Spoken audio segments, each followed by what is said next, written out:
All right, JMO here. We're going to be doing a cylinder now. Pretty straightforward because the box was just a square extrusion. Now we're going to be doing a circle extrusion. Talk a quick thing about the drawing we have here.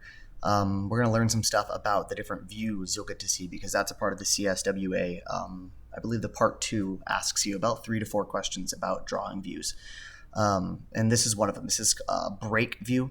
Essentially, we broke the object in half from the 2 lines and squeezed it together, and that was just to make it fit on the page. That's normally when you would use that. There's specific times you would use specific views. This is one of those times you'd use a specific view. We could have also had the cylinder extruded out this way for the right view, and we could have broken it and shrunk it down. It would have actually kind of fit here in relation to this. It would have been fine. But, just to show you and keep things simple like we talked about last time, what really would be different about this turned 90 degrees and out this way and broken again? It's not really useful. So think about that kind of stuff when you're making your own drawings. Use specific views to detail things and make things more obvious and easy to read. All right, let's pop over and make this thing. We have a new part. We're in millimeters. We have our sketch. We have our planes. This is, of course, going to be front plane because front plane. So easy to make, right? Just a circle tool. There's not really other ways to make a circle except for the circle tool. You could do 3-part arcs, but it's this is the easiest way, so I would definitely use this. I believe it said 10 millimeters, 10 millimeter diameter.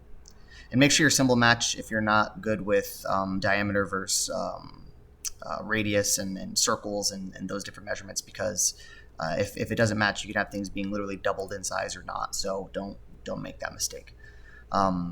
Our break view kind of makes it seem like it was extruded from the mid plane, but there's nothing that tells us that that's true. That's just how my eye see it. There could be like a little origin dot here. There could be a little origin dot there in some different views and some different tests. I didn't give that, so we could do it either way.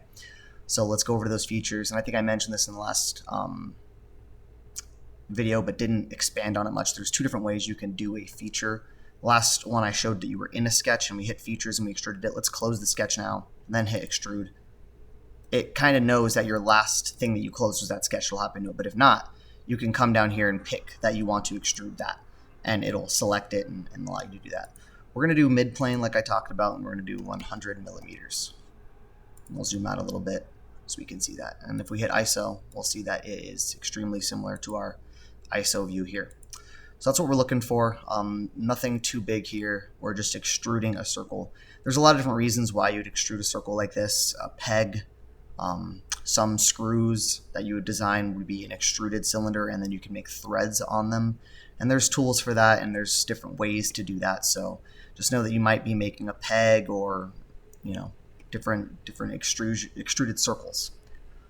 All right, that's it for this one.